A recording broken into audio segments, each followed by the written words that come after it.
बनी इसराइल के दो भाइयों की कहानी। बनी इसराइल में दो भाई थे, जिनमें से एक मुसलमान और दूसरा काफिर था, और दोनों दरिया के शिकारी थे, यानी मछलियों का शिकार करते थे। काफिर बुत को सजदा करता, फिर जब मछलियों के लिए दरिया में जाल डालता तो इस कदर मछलियां आ जाती कि उनको खींचना मुश्किल हो जाता, मगर मुसलमान के जाल में सिर्फ एक मछली आती और उस पर सब्र के साथ खुदा का शुक्र अदा करता। एक रोज मुसलमान की बीवी अपने मकान की छत पर गई तो उसकी नजर काफिर की बीवी पर पड़ी, जो जेवर और बेहतरीन लिबास में आरास्ता थी। मुसलमान के दिल में वसवसा पैदा हो गया कि काश मैं भी ऐसी होती। तो काफिर की बीवी बोली, तुम अपने शौहर को आमादा कर लो कि वो मेरे शौहर के माबूद यानी बुत की इबादत किया करे, ताकि तुम भी मेरी तरह मालदार हो जाओ। मुसलमान की बीवी गमजदा होकर नीचे आई, और जब उसका शौहर आया तो देखकर दरियाफ्त किया कि क्या हुआ है जो इस कदर गमजदा मालूम होती हो। उसकी बीवी कहने लगी, बस मियाँ, या तो मुझे तलाक दे दो या फिर अपने भाई के माबूद की परस्तिश करो। ये सुनकर उसके शौहर ने कहा, खुदा की बंदी, खुदा से डरो, ईमान की दौलत के बाद कुफ्र की बातें करती हो। बीवी बोली, बस अब मुझसे ज्यादा बातें न बनाओ, मैं नंगी पूंजी नहीं रह सकती, जबकि दूसरी औरतें जेवरात और उम्दा लिबास से आरास्ता रहती हैं। जब उस मर्द मोमिन ने देखा कि औरत जिद पर उतर आई है और उसका इसरार हद से गुजर चुका है, तो उसने औरत को तसल्ली दी और कहा कि घबराने की जरूरत नहीं, मैं कल से कारीगरों और मजदूरों में जाकर मेहनत करूंगा और रोज 2 दीनार दूंगा, इस तरह अपनी हालत को दुरुस्त कर लेना। ये सुनकर औरत को कुछ तसल्ली हुई। वो मर्द मोमिन मजदूरी की तलाश में निकला, किसी ने उसकी बात ना मानी। बिलाखिर मायूस होकर किसी दरिया के किनारे पहुंचा और शाम तक अल्लाह ताला की इबादत में मसरूफ रहा।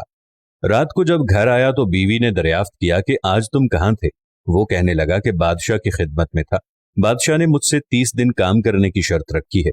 उसकी बीवी बोली, वो बादशाह तुमको क्या देगा? तो उसने जवाब दिया कि मेरा बादशाह बड़ा करीम है और उसके खजाने मालो दौलत से भरे हुए हैं, वो मुझे वो देगा जो मैं चाहूंगा। चुनाचे इसी तरह वो अपने माबूदे बरहक की इबादत में मसरूफ रहा। 29वीं रात हुई। बीवी ने कहा, सुनो मियाँ, अगर कल तुम मुझे मजदूरी लाकर ना दे सके तो मुझे तलाक दे देना। ये सुनकर उसको किसी कदर परेशानी लाहिक हुई और तीसरी सुबह उसने यहूदी से कहा, क्या तुम मुझे मजदूरी पर लगा लोगे? यहूदी बोला, ठीक है, मगर मेरे पास तुम्हारे खाने पीने का कोई बंदोबस्त नहीं होगा।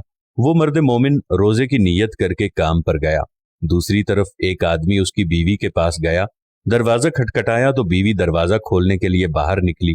उसने उसकी बीवी को 29 अशरफियां दी और कहा, यह तुम्हारे शौहर की मजदूरी है।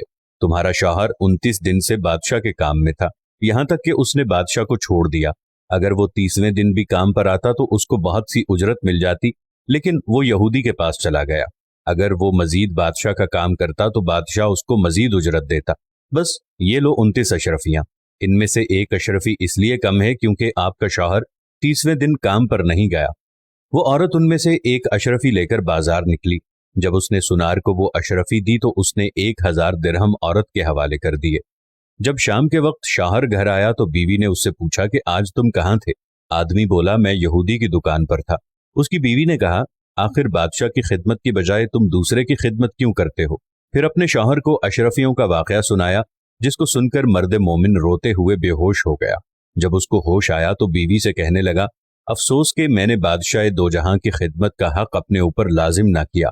इसके बाद उसने सब कुछ छोड़ दिया और पहाड़ों पर चला गया, जहां खुदा की इबादत में मसरूफ रहकर जिंदगी गुजारी और वहीं उसका इंतकाल हो गया।